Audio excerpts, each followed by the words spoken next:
Tinha acabado de fazer 16 anos quando minha mãe jogou uma mochila velha na minha cama e disse que eu tinha 1 hora para sair de casa. Não gritou, não chorou. Só ficou ali parada na porta do meu quarto, com aquela cara de nojo que eu já conhecia tão bem, e soltou as palavras como se estivesse falando da previsão do tempo. Você envergonhou essa família pela última vez, Camila. Pega suas coisas e sai da minha casa. Meu pai estava na sala, sentado naquele sofá bege que minha mãe tanto orgulho tinha, assistindo futebol como se nada estivesse acontecendo. Quando passei por ele com a mochila nas costas, ele nem virou a cabeça. Meu irmão mais novo, o Lucas, estava trancado no quarto. Ouvi ele chorar baixinho quando passei pelo corredor, mas a porta não se abriu. O motivo? Eu estava grávida. 16 anos, cursando o 2º ano do ensino médio, e grávida de um menino da escola que sumiu no dia seguinte que contei para ele. Quando minha mãe descobriu, achou a caixinha de teste de gravidez no lixo do banheiro. Ela não me perguntou como eu estava, se eu tinha medo, se eu precisava de ajuda. Ela me chamou de vagabunda na frente da família inteira durante o almoço de domingo. Criamos você direitinho, te demos tudo, e é assim que você retribui? Abrindo as pernas para qualquer um. Meu pai só concordou com a cabeça, mastigando o churrasco devagar. Minha avó, que morava com a gente, ficou em silêncio. Ninguém me defendeu. Ninguém. Nos dias seguintes, minha mãe mal falava comigo. Eu virei invisível dentro da minha própria casa. Ela fazia comida para 3 pessoas, arrumava a mesa para 3. Quando eu tentava conversar sobre o que fazer, ela virava as costas. Meu pai me olhava como se eu fosse um móvel quebrado que ele queria jogar fora, mas ainda não tinha tido tempo. Foi numa quinta-feira que ela tomou a decisão. Eu tinha perdido a aula porque estava com enjoo forte, vomitando desde cedo. Quando ela chegou do trabalho e me viu deitada na cama, foi a gota d'água. Não vou sustentar vagabunda grávida nessa casa. Não vou ser a mãe da menina que engravidou na escola. Você quer bancar a adulta? Então vai viver como adulta. Tentei implorar. Ajoelhei no chão da sala, segurei a mão dela, prometi que ia dar um jeito, que ia trabalhar, que ia terminar a escola. Ela puxou a mão com nojo, como se eu estivesse suja. Você já devia ter pensado nisso antes. Peguei o que coube na mochila. Algumas roupas, a escova de dente, o carregador do celular. Tinha uma caixinha de música que minha avó me deu quando eu era pequena, mas não coube. Deixei em cima da cama. Quando estava saindo, minha mãe enfiou uma nota de R$ 50 na minha mão. É mais do que você merece. A porta bateu nas minhas costas. Fiquei ali parada no corredor do prédio, em frente ao apartamento 804, aquele número dourado que eu tinha visto a vida inteira, e não sabia para onde ir. Eram quase 7 da noite. Estava começando a esfriar, e eu tinha R$ 50, uma mochila com meia dúzia de roupas e um bebê crescendo dentro de mim. Dormi na casa da Jéssica naquela primeira noite. Ela era minha melhor amiga da escola, e a mãe dela me recebeu com um abraço apertado e um prato de comida quente. Mas eu sabia que não podia ficar ali. Elas moravam num apartamento pequeno. 2 pessoas já era apertado. 3 seria impossível. Fiquei 3 dias. Consegui um emprego num mercadinho perto dali, repondo prateleira. Pagava uma miséria, mas o dono, seu Valdir, aceitou me dar uma chance, mesmo eu sendo menor de idade. Disse que a filha dele tinha passado por algo parecido, e ele entendia. Comecei a dormir no depósito do mercado, no meio das caixas de papelão. Seu Valdir fingia que não sabia, mas deixava a chave da porta dos fundos sempre no mesmo lugar. Perdi o bebê com 12 semanas. Estava sozinha no banheiro do mercado quando começou a sangrar. Não tinha dinheiro para hospital particular e morria de medo de ir no posto de saúde e encontrarem minha mãe de algum jeito. Jéssica me levou numa clínica popular. A médica foi gentil, disse que essas coisas acontecem, que eu era muito jovem, que meu corpo não estava preparado. Não chorei. Fiquei ali deitada, olhando para o teto branco, sentindo uma mistura estranha de alívio e tristeza. Voltei para o trabalho 2 dias depois. Meu corpo doía, minha alma doía mais ainda, mas eu não tinha escolha. Precisava do dinheiro, precisava de um lugar para ficar, precisava sobreviver. Nunca mais falei com minha mãe. Nunca mais voltei naquele prédio. Bloqueei o número de todos eles. Quando fiz 18 anos, troquei de celular e nem salvei os contatos antigos.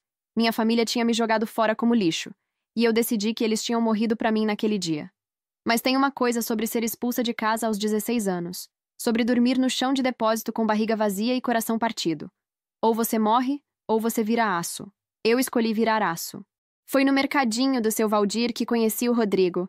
Ele trabalhava numa empresa de tecnologia que ficava na mesma rua e sempre parava ali para comprar café e pão de queijo no fim da tarde. A primeira vez que conversamos de verdade, eu estava tentando alcançar uma caixa de sabão em pó na prateleira de cima e quase derrubei tudo. Ele segurou a pilha de caixas antes que caísse e sorriu daquele jeito meio torto que até hoje me desarma.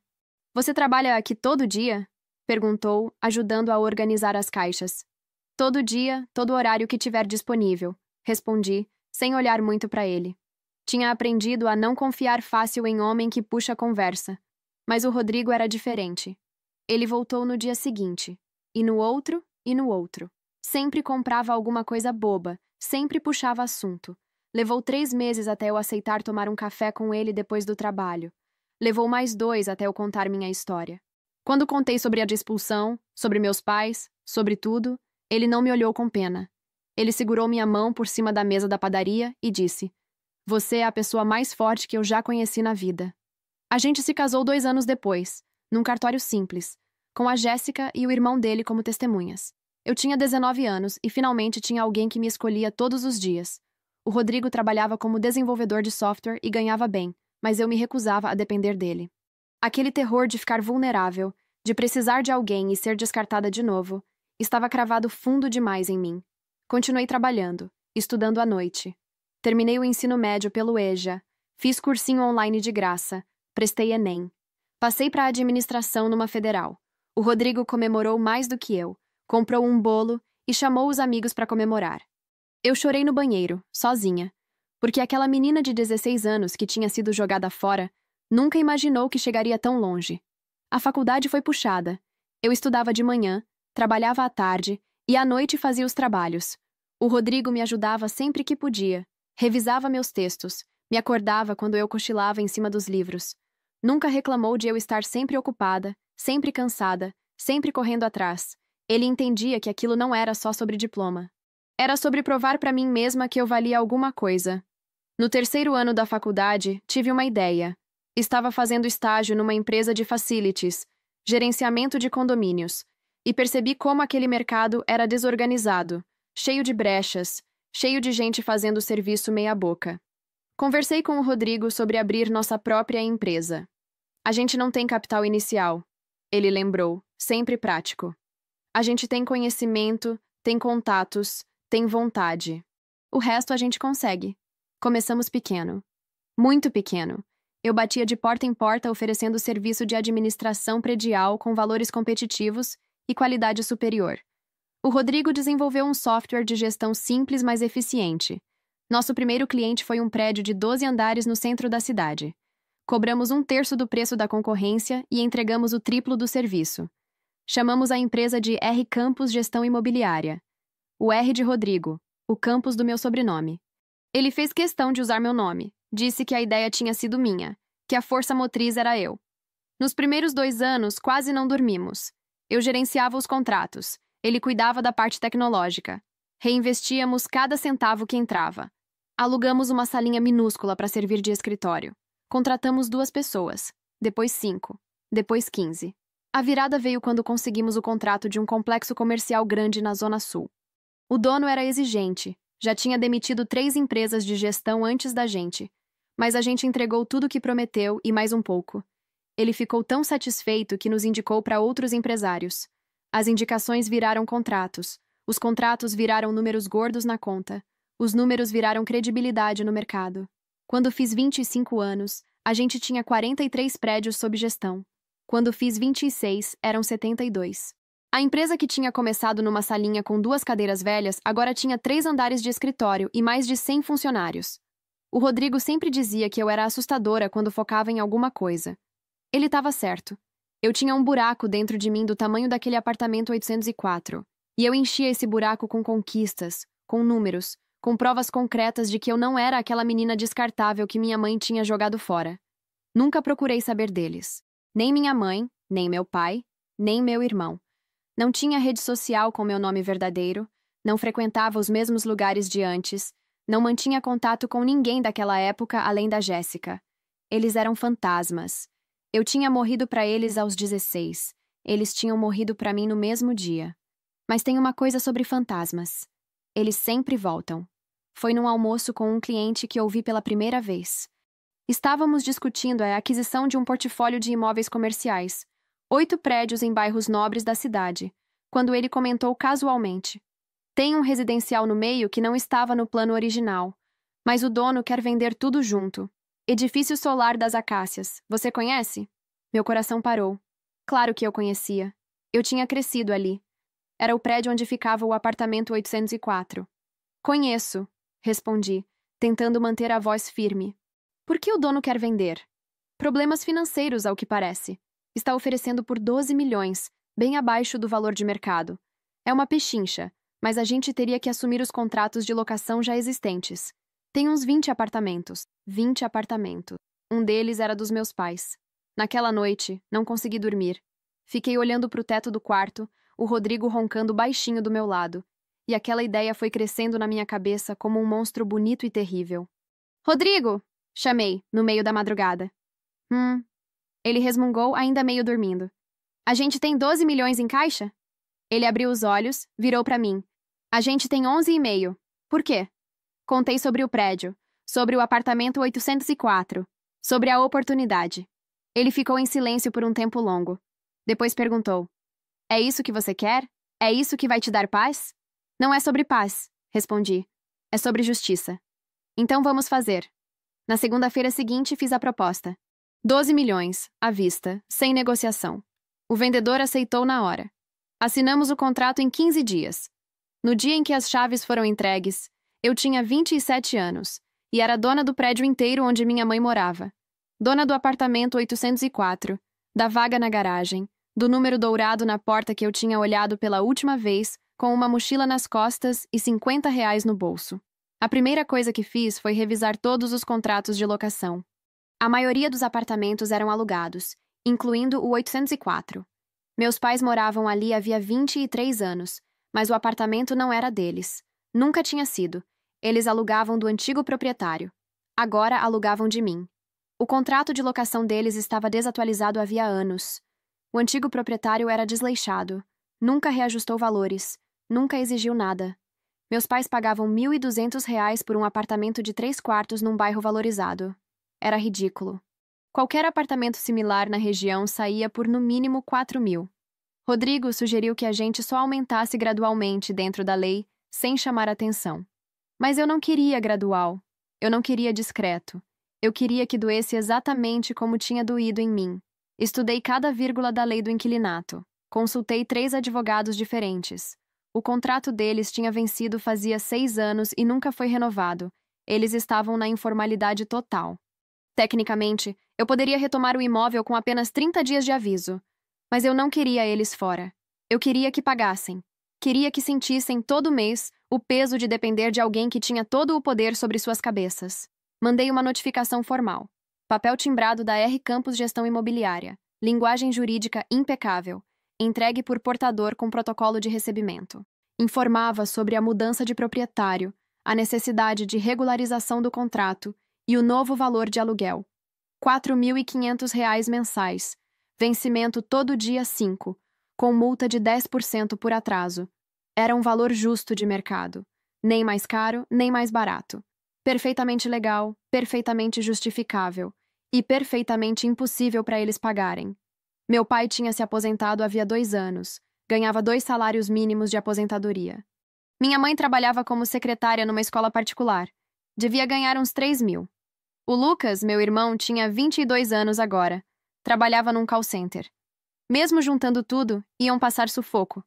A notificação chegou numa terça-feira. Eu sabia porque tinha pedido para o portador me mandar mensagem assim que entregasse. Fiquei olhando para o celular durante uma reunião, esperando a confirmação. Quando vibrou, entregue às 14h37, recebido pela moradora senhora.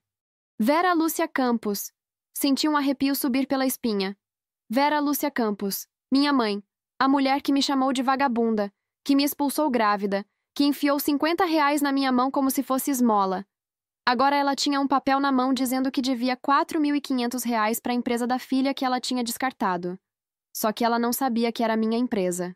Ainda não. Esperei 3 dias. 3 dias de silêncio. Imaginei ela na sala do apartamento 804, meu pai no sofá bege, os dois olhando aquele papel, fazendo contas, entrando em pânico. Imaginei as discussões, os gritos, o desespero. No terceiro dia, Rodrigo perguntou se eu tinha certeza do que estava fazendo. Eles te machucaram, eu sei.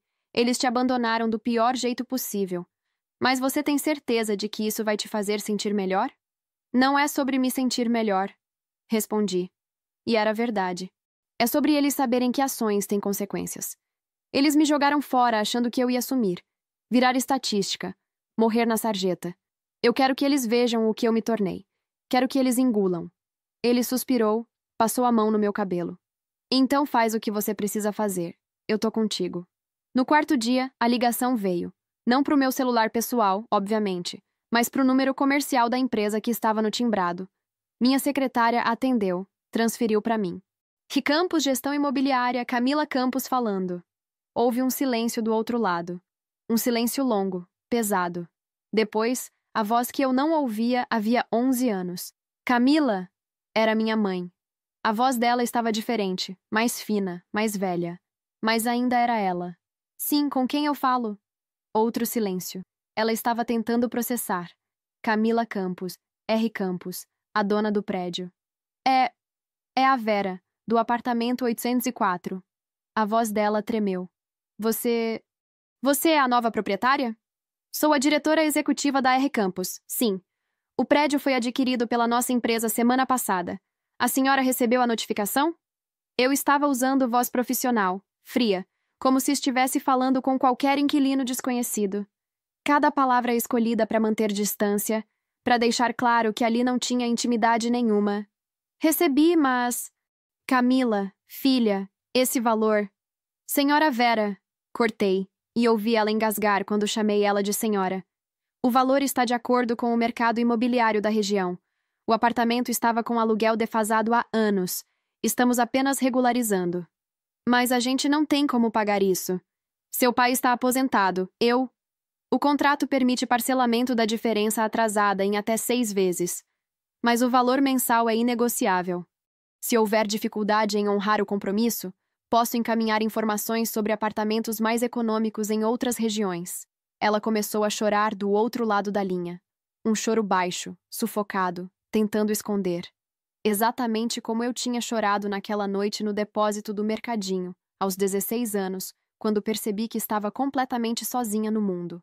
Camila, por favor, eu sei que erramos com você, mas... Senhora Vera, questões pessoais não interferem em decisões comerciais. O aluguel vence dia 5. A notificação está clara quanto às penalidades por atraso. Mais alguma dúvida? Você não pode fazer isso com a gente, com sua família. E ali estava. Família. A mesma mulher que tinha me expulsado, que tinha me olhado com nojo, que tinha feito comida para 3 pessoas e me deixado passar fome, agora falava em família. A senhora assinou um contrato de locação, falei, cada palavra saindo gelada. Esse é o vínculo que existe aqui. Inquilino e proprietário. Nada mais. Tenha um bom dia. Desliguei antes que ela pudesse responder. Minhas mãos estavam tremendo. Meu coração batia tão forte que doía. Mas não era arrependimento. Era adrenalina pura. Era anos de dor virando combustível. Era a menina de 16 anos finalmente tendo voz. Rodrigo entrou na sala e me abraçou por trás. Você tá bem? Melhor do que nunca, respondi, e era verdade. Dia 5 chegou. O aluguel não foi pago. Dia 6, mandei a notificação de multa. 10% sobre o valor, como especificado em contrato. R$ 450 a mais. Dia 10, ainda nada. Mandei uma segunda notificação informando que atrasos superiores a 15 dias iniciavam processo de despejo. Foi no dia 12 que aconteceu. Eu estava visitando o prédio para vistoriar umas reformas no hall de entrada quando vi ela. Minha mãe, saindo do elevador, mais magra do que eu lembrava, cabelo grisalho que ela tentava esconder com tintura caseira mal feita, roupa barata. Ela me viu, congelou. Por um segundo, só ficamos ali, nos encarando. Ela no hall, eu perto da portaria. 11 anos de silêncio entre a gente. Ela veio até mim. Passos lentos, inseguros. O porteiro nos observava discretamente. Camila! Ela começou voz baixa. A gente precisa conversar. A senhora já tem os contatos da empresa. Qualquer questão pode ser resolvida pelos canais oficiais. Pelo amor de Deus, filha, eu sou sua mãe. Mãe? Repeti, e soltei uma risada sem humor. Mãe! A senhora me expulsou de casa aos 16 anos. Me chamou de vagabunda. Me deu R$ 50 como se fosse esmola e bateu a porta na minha cara. Onde estava a mãe naquela hora? Ela começou a chorar ali mesmo, na frente do porteiro, dos moradores que passavam. Lágrimas grossas descendo pelo rosto, corpo tremendo. Eu errei. Eu sei que errei. Eu estava desesperada, com medo do que os outros iam pensar e eu tomei a pior decisão da minha vida. Mas você não pode jogar a gente na rua por causa disso. Eu não tô jogando ninguém na rua. Falei, calma, controlada. Estou cobrando um aluguel justo. A senhora tem um contrato. Se não consegue pagar, tem 30 dias para desocupar e encontrar algo dentro do orçamento. É mais tempo do que você me deu. Camila, por favor. Ela tentou segurar meu braço. Dei um passo para trás. O aluguel vence dia 5, repeti. Hoje é dia 12. 7 dias de atraso. A multa já foi aplicada. Se até o fim do mês não houver pagamento, inicie o processo de despejo. Está tudo dentro da lei. Virei para as costas e comecei a sair. Ouvi ela soluçar atrás de mim, alto, sem vergonha, um choro que ecoava pelo hall todo. O porteiro ficou sem saber onde olhar. Quando cheguei na porta, olhei para trás uma última vez. Ela estava de joelhos no chão, mãos no rosto, corpo sacudindo. Exatamente como eu tinha ficado 11 anos atrás, implorando para ela não me expulsar. A diferença é que ninguém tinha tido pena de mim. Saí do prédio e entrei no carro. Rodrigo estava me esperando. Como foi? Ela chorou na portaria, respondi, olhando para o prédio pelo retrovisor. Chorou na frente de todo mundo. Ele ficou quieto por um momento. E como você tá? Pensei na pergunta. Como eu estava? Não feliz exatamente, mas satisfeita, completa, como se um círculo tivesse finalmente se fechado. Lembra o que você me disse quando a gente se conheceu? Que eu era forte? Lembro. Você estava certo. Eu sou. E eles vão aprender isso do jeito mais difícil. Liguei o carro e saí dali. No espelho retrovisor, o edifício solar das acácias ia ficando para trás. Meu prédio, minha propriedade, minha vingança. E eu não tinha nenhuma intenção de voltar atrás. Passaram-se 5 dias até o próximo movimento deles. Não foi minha mãe dessa vez. Foi o Lucas, meu irmão. Ele apareceu no escritório sem avisar. A recepcionista me ligou meio sem graça, dizendo que tinha um rapaz ali que dizia ser meu irmão e que precisava muito falar comigo. Pensei em mandar embora, mas a curiosidade foi maior. 11 anos. Ele tinha 11 quando me expulsaram. Agora tinha 22. Não fazia ideia de quem ele tinha virado. Pode mandar subir. Quando ele entrou na minha sala, quase não o reconheci. Tinha crescido, ficado alto, largo de ombros. Mas os olhos eram os mesmos. Castanhos claros, meio amendoados, iguais aos do nosso pai. Ele parou na porta, mãos nos bolsos, sem jeito. Oi, Camila. Lucas. Não levantei da cadeira, não ofereci assento. Só fiquei olhando para ele, esperando. Posso sentar? Fiz um gesto vago com a mão. Ele puxou a cadeira em frente à minha mesa, sentou na beirada, como se estivesse pronto para sair correndo a qualquer momento. Você tá bem? Diferente. Adulta. 11 anos fazem isso com as pessoas. Ele engoliu seco. Eu imagino. Ficamos em silêncio. Ele mexia nas mãos, olhava para a mesa, para o computador, para a janela, para tudo menos para mim. Eu sei por que você tá aqui, falei, cansada da enrolação. Vieram te mandar fazer apelo emocional. Irmão caçula, tadinho, chorar um pouco, me amolecer. Não é isso. Ele finalmente me olhou nos olhos. Quer dizer, mas não é só isso. Eu queria te ver. Saber se você estava viva, se estava bem. A gente nunca soube o que aconteceu com você. Nunca souberam porque nunca procuraram saber. Eu tinha 11 anos, Camila. O que você queria que eu fizesse? Nada. Respondi, honesta. Não queria nada de você. Não queria nada de ninguém daquela família. E não quero até hoje. Ele passou a mão no cabelo, frustrado. Olha, eu sei que o que fizeram com você foi errado. Eu sei, tá? Eu era criança, mas eu lembro de você implorando. Lembro da mãe te chamando de... daquelas coisas. Lembro de você saindo com aquela mochila. Eu chorei a noite toda. Quis ir atrás de você, mas o pai trancou meu quarto. Que história comovente. Você não vai me dar 1 centímetro de empatia, vai? Você teve 11 anos de empatia de graça. Teto, comida, família. Eu tive uma mochila e R$ 50. Então não, Lucas, não vou. Ele fechou os olhos, respirou fundo. Quando abriu, tinha lágrimas lá. A mãe tá destruída. Ela não dorme, não come direito. Fica o dia inteiro sentada olhando para a parede. O pai tá tentando arranjar uns bicos para completar a renda. Mas tá difícil, ele tem problema na coluna. Eu tô dando o que posso, mas eu ganho 1.500 no call center. Não dá, Camila. A gente não tem como pagar 4.500. Então mudem para um lugar que vocês possam pagar. A mãe mora naquele apartamento há 23 anos. É a vida dela ali, os amigos, a rotina. Você vai arrancar ela de lá assim? Ela me arrancou da minha vida muito mais rápido. Você não era uma mulher de 52 anos. Você era jovem, tinha tempo de recomeçar. Dei risada. Uma risada seca, cortante. Ah, então é isso? Eu era jovem, então doía menos? Eu tinha 16 anos, Lucas. 16. Grávida, com medo, sozinha. Mas como eu era jovem, tudo bem, né? Trauma constrói caráter. Não foi isso que eu quis dizer. Foi exatamente isso. Levantei da cadeira, rodeei a mesa, fiquei de pé na frente dele. Sabe qual é o problema de vocês? Acham que sofrimento tem hierarquia, que a dor dela vale mais que a minha porque ela é mais velha, que eu devia perdoar porque, coitada, ela vai ter que se mudar. Mas ninguém teve pena de mim quando eu dormi em depósito de mercado. Ninguém chorou quando eu passei fome. Ninguém ligou quando eu perdi o bebê sozinha num banheiro. Ele arregalou os olhos. Você perdeu o bebê? Perdeu, Lucas, com 12 semanas, sangrando num banheiro de clínica popular porque eu não tinha dinheiro para hospital. A Jéssica me segurou enquanto eu chorava. Sabe quem mais estava lá? Ninguém. Porque minha família tinha decidido que eu não existia mais. Ele começou a chorar de verdade agora. Eu não sabia. A gente não sabia. Não sabiam porque não quiseram saber. E agora querem que eu tenha pena? Querem que eu seja a boazinha que perdoa e esquece? Não vou ser. Camila, pelo amor de Deus, eles são nossos pais.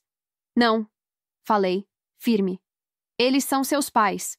Os meus me expulsaram. Pais não fazem isso. Ele levantou, desesperado. Então o que você quer? Vingança? Ver todo mundo na miséria? Isso vai te fazer feliz? Não é sobre felicidade. É sobre consequência. Sobre responsabilidade. Eles fizeram escolhas. Agora vivem com elas. Igual eu tive que viver com as minhas.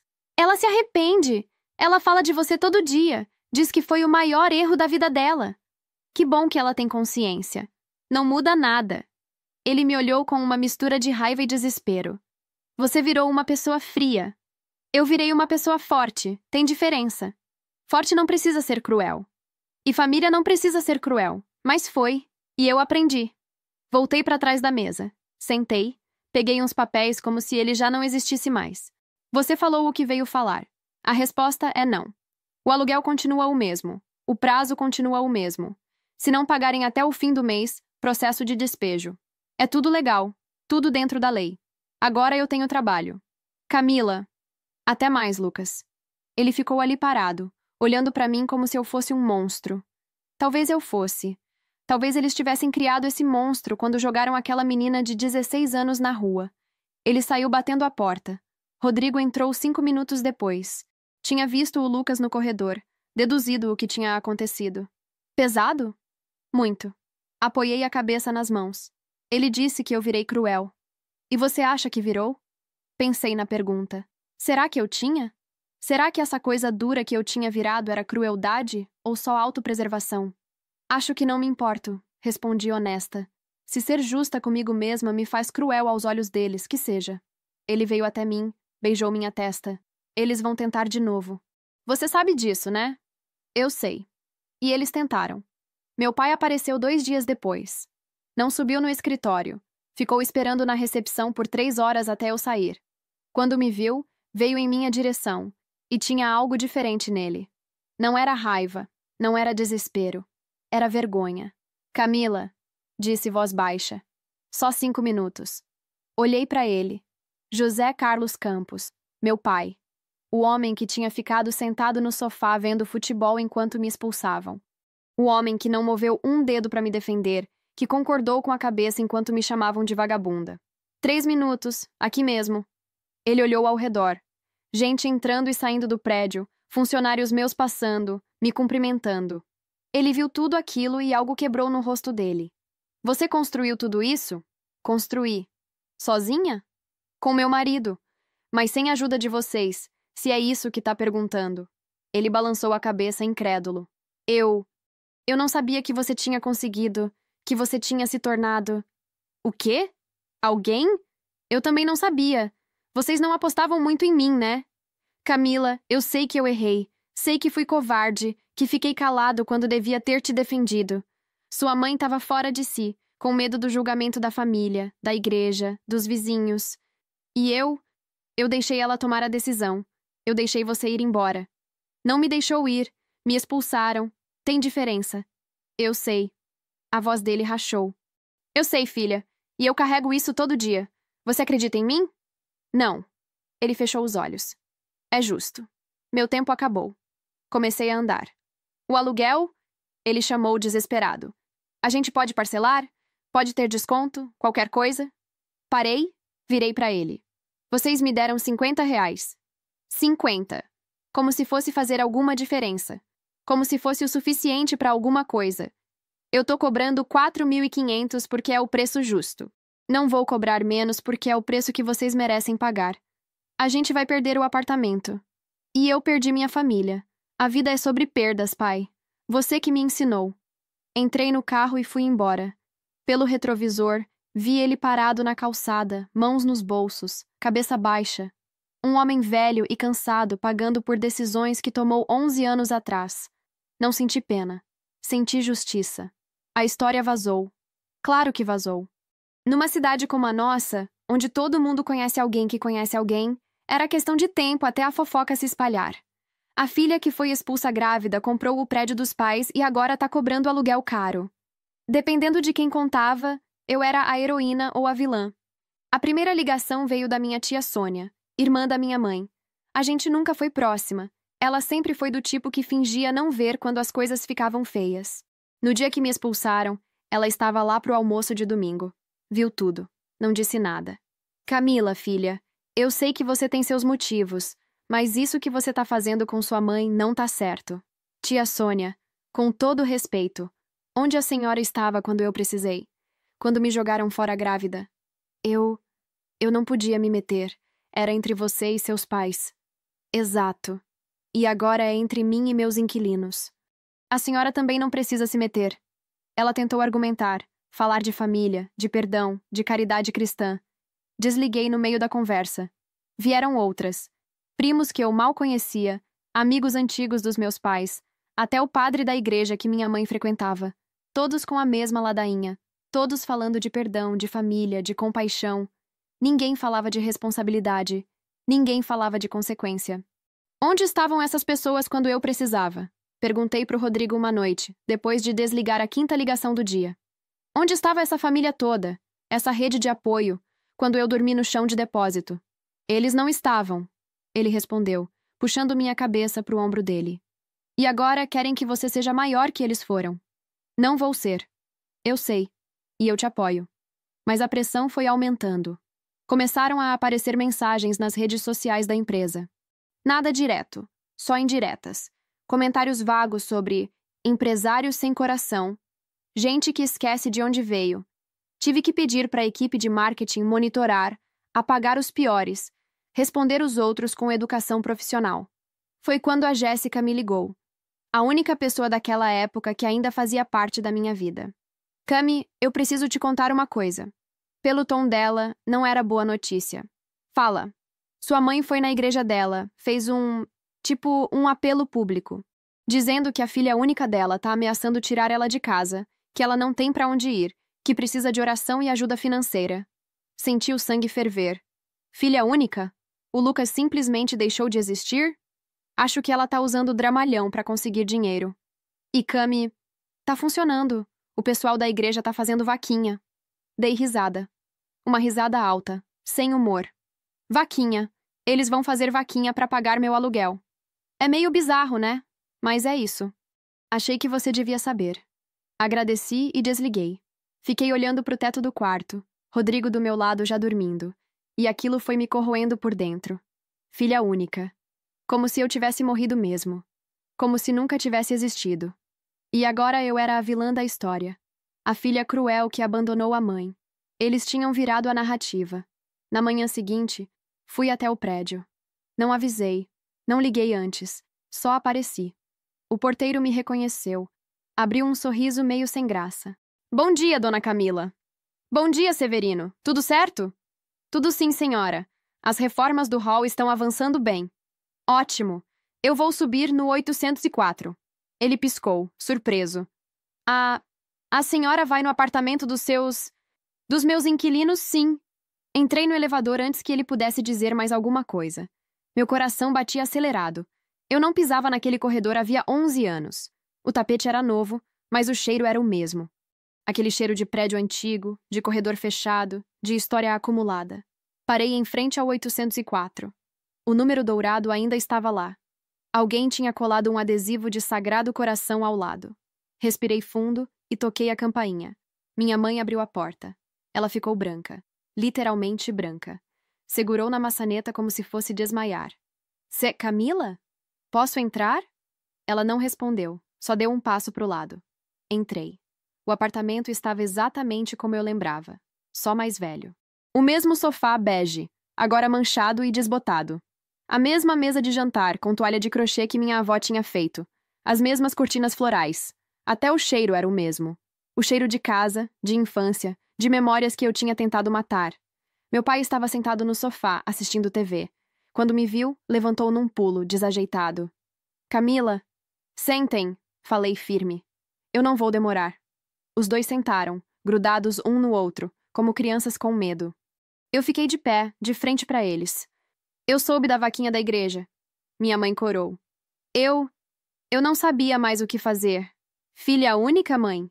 Eu virei filha única? Foi modo de falar. Não foi. Foi modo de manipular. Você contou para eles que me expulsou grávida? Que me chamou de vagabunda? Que me deu R$ 50 e me jogou na rua? Minha voz foi subindo. Contou essa parte da história pro pessoal da igreja? Ela começou a chorar. De novo.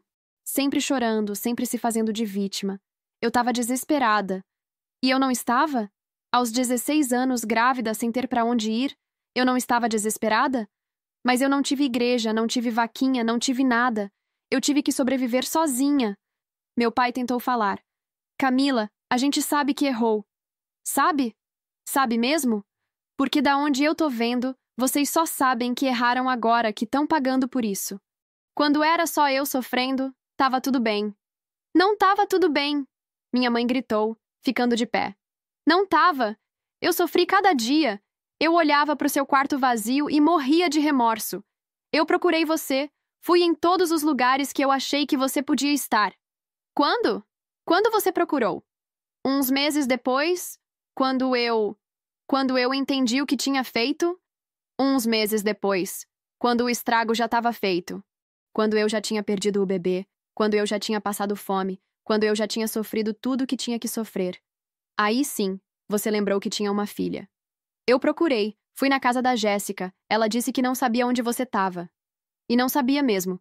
Porque eu pedi para ela não contar. Porque eu não queria ser encontrada. Porque vocês tinham me deixado tão machucada que tudo o que eu queria era desaparecer. O silêncio caiu na sala.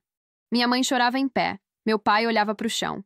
Eu respirei fundo, tentando controlar a raiva que subia pela garganta.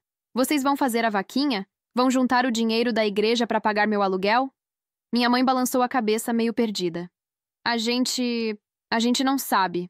O padre disse que podia ajudar por uns meses, até a gente se organizar. Não, falei firme. Não vão usar dinheiro de igreja. Não vão fazer caridade em cima de mentira. Não foi mentira. Foi omissão que é pior. Vocês contaram uma parte da história e esconderam a outra. Fizeram eu parecer a vilã quando vocês são os que me destruíram primeiro. Então, o que você quer? Meu pai perguntou, voz cansada. Quer que a gente conte para todo mundo? Que a gente suba no altar e confesse? Quero que vocês paguem o aluguel ou saiam do apartamento. Simples assim. A gente não consegue pagar. Então mudem. O Brasil tá cheio de apartamento mais barato. Vocês têm um mês. Virei pras costas pra sair. A voz da minha mãe veio baixa, quebrada. Você é igualzinha a mim. Sabia? Parei. Virei devagar. Como? Dura, inflexível, incapaz de perdoar. Eu te expulsei porque eu era assim. Porque eu me importava mais com o que os outros iam pensar do que com você. E agora você tá fazendo a mesma coisa. Tá me punindo porque se importa mais com sua dor do que com a minha. Fui até ela. Cheguei bem perto. Olhei nos olhos dela. A diferença, mãe, é que minha dor veio primeiro. Minha dor foi causada por você. E eu não devo nada a você. Eu não tenho obrigação de perdoar quem me destruiu só porque agora se arrepende. Arrependimento não apaga o que foi feito. Mas perdão pode curar. Não me interessa a cura. Me interessa a justiça. Saí do apartamento sem olhar para trás. No elevador, minhas mãos tremiam. Não de medo, não de arrependimento. De raiva contida. De anos de dor virando combustível. Quando cheguei no térreo, o Severino me olhou com cuidado. Dona Camila, a senhora tá bem? Tô ótima, Severino. Forcei um sorriso. Pode me fazer um favor? Se os moradores do 804 atrasarem o aluguel de novo, me avisa na hora. Na hora mesmo. Sim, senhora. Saí do prédio respirando fundo. Rodrigo me ligou no caminho para casa. Como foi? Ela disse que eu sou igual a ela. E você é? Pensei na pergunta. Era? Será que eu tinha me tornado a mesma coisa que odiava? Não, respondi depois de um tempo. Ela me machucou quando eu era inocente. Eu tô só cobrando o que é devido. Não é a mesma coisa. Então tá tudo bem. Tá tudo bem, repeti, mais pra mim mesma do que pra ele. Mas lá no fundo, bem lá no fundo, uma partezinha de mim se perguntava se minha mãe não tinha razão. Eu ignorei essa parte. Dia 30 chegou. O último dia do prazo. Eles não tinham pagado. A vaquinha da igreja tinha juntado R$ 3.200. Insuficiente. Meu pai tinha conseguido uns bicos, mais 800. Ainda faltava. O Lucas tinha emprestado o que podia. Não chegava nem perto. Severino me ligou às 6 da tarde. Dona Camila, a senhora pediu para eu avisar. Eles acabaram de descer com umas malas. Acho que vão sair. Meu coração deu um pulo. Malas? Quantas? Umas 4, 5. A senhora mãe estava chorando. O senhor carregando as coisas pro carro. Obrigada, Severino. Desliguei e fiquei olhando pro celular. Eles estavam indo embora. De verdade, eu tinha vencido. Então por que parecia tão vazio? Rodrigo entrou no quarto. Me viu sentada na cama olhando pro nada. Amor? Aconteceu alguma coisa? Eles estão saindo. Do apartamento. Hoje. Ele sentou do meu lado. É o que você queria, não é? É. Mas nada. É exatamente o que eu queria. Levantei, peguei a bolsa. Vou até lá. Você tem certeza? Absoluta. Dirigi até o prédio em silêncio. Estacionei em frente. Fiquei ali dentro do carro só observando. O Corsa velho do meu pai estava na frente. Porta-malas aberto. Banco de trás cheio de caixas. Minha mãe estava sentada no banco do passageiro, rosto escondido nas mãos. Meu pai carregava mais uma caixa, colocava no carro com dificuldade, a coluna claramente doendo. O Lucas apareceu da porta do prédio com mais malas. Ele tinha vindo ajudar. Claro que tinha. Saí do carro. Os três me viram ao mesmo tempo. Congelaram. Camila? Meu pai falou, largando a caixa no chão. Vim ver se estava tudo certo com a desocupação. Minha mãe saiu do carro. Rosto inchado de tanto chorar, olhos vermelhos, roupa amarrotada. Ela parecia ter envelhecido 10 anos em um mês. Você veio ver a gente sendo despejado? É isso? Veio comemorar? Vim ver se o apartamento está sendo entregue nas condições contratuais. Que frieza! Ela cuspiu. Que frieza, Camila! Você não tem coração. Aprendi com os melhores. O Lucas veio até mim. Você não precisa fazer isso. Ainda dá tempo. Eles conseguiram quase todo o valor. Só falta um pouco. Você pode parcelar a diferença, pode... Não posso. O prazo venceu.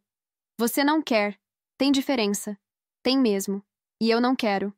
Meu pai se aproximou, devagar, como se estivesse se aproximando de um animal selvagem. Camila, filha, eu sei que a gente merece isso. Sei que a gente pagando pelo que fez. Mas olha para sua mãe. Olha o estado que ela tá. Você quer mesmo fazer isso? Olhei para minha mãe. Ela estava destruída. Completamente destruída. Mãos tremendo, corpo curvado, Olhar perdido. Exatamente como eu tinha ficado 11 anos atrás. E não senti nada. Ou melhor, senti algo. Senti justiça. Onde vocês vão? Perguntei. Casa da minha irmã, minha mãe respondeu, voz rouca.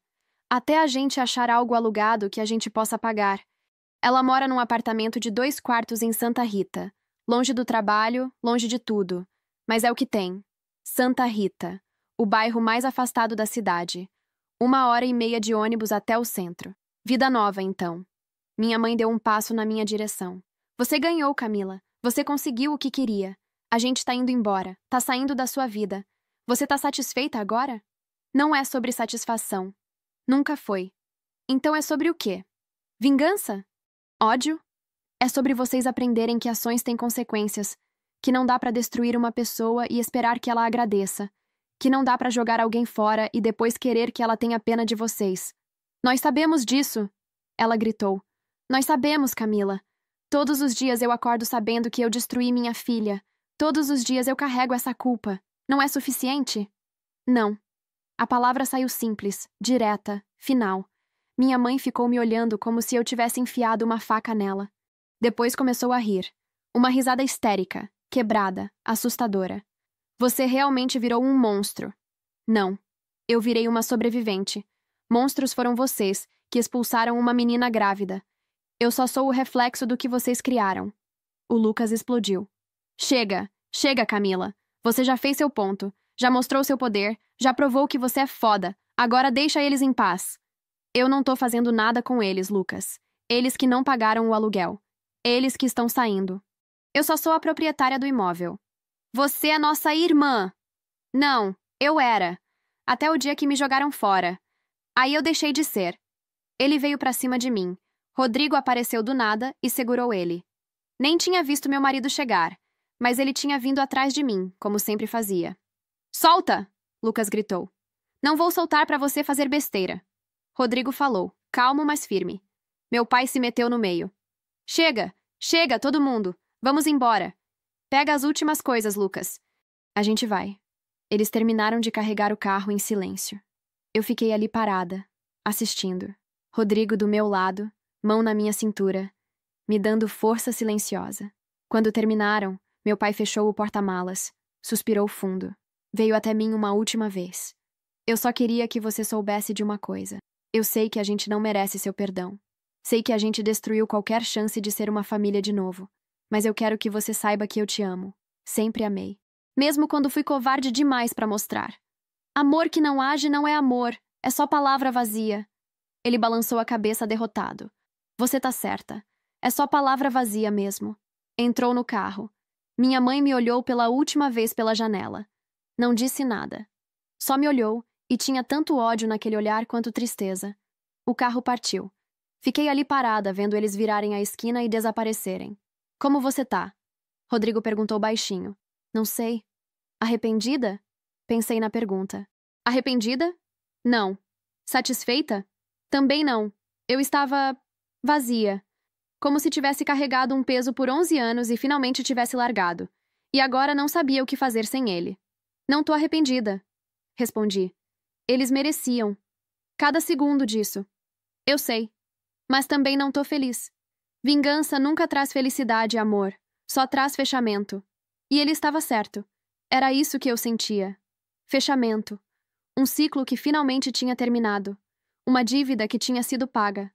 Uma ferida que tinha sido cauterizada, mesmo que a cicatriz fosse feia e dolorida. Subimos no apartamento 804 para vistoriar. Estava vazio, limpo, as chaves em cima da pia da cozinha. Eles tinham deixado tudo certinho, seguido todas as regras do contrato. Até no desespero, eles eram corretos com burocracia. Andei pelos cômodos vazios. Meu quarto antigo, o quarto do Lucas, o quarto dos meus pais. Tudo vazio agora. Só paredes brancas e eco dos meus passos. Parei na sala, olhei pela janela. A mesma vista que eu tinha visto a vida inteira. Os prédios ao redor, a rua lá embaixo, o movimento da cidade. Tudo igual, mas tudo diferente. O que você vai fazer com o apartamento? Rodrigo perguntou. Vou alugar, pro valor justo de mercado, para quem puder pagar. Não vai morar aqui? Dei risada. Jamais. Esse lugar tem fantasma demais. Saímos do apartamento. Tranquei a porta, guardei a chave. Quando estávamos no elevador descendo, Rodrigo me puxou para um abraço. Eu te amo. Você sabe disso, né? Sei. E eu te amo também. Você não é um monstro. Às vezes eu acho que sou. Você não é. Você é só alguém que se protegeu do jeito que pode, do jeito que aprendeu. Talvez ele tivesse razão. Talvez eu não fosse um monstro. Talvez eu fosse só uma mulher que tinha aprendido que o mundo não tem pena dos fracos, que família não é quem te fere só porque dividem o mesmo sangue, que perdão não é obrigatório só porque alguém se arrepende. Ou talvez eu fosse as duas coisas: a sobrevivente e o monstro, a vítima e a vingadora, a menina que foi jogada fora e a mulher que cobrou o preço. E eu tinha paz com isso. Quando saímos do prédio, olhei para trás uma última vez. Edifício solar das Acácias. Meu prédio. Minha propriedade. Minha vitória. E também meu fim. Porque aquele lugar não tinha mais poder sobre mim. Não mais. Vamos para casa? Rodrigo perguntou. Vamos. E fomos. Para nossa casa. Para o nosso futuro. Para nossa vida construída do zero, sem dever nada a ninguém, sem carregar culpa de quem não mereceu perdão. Eu tinha vencido. E se vencer me fazia cruel aos olhos do mundo que assim fosse. Pelo menos eu dormia em paz.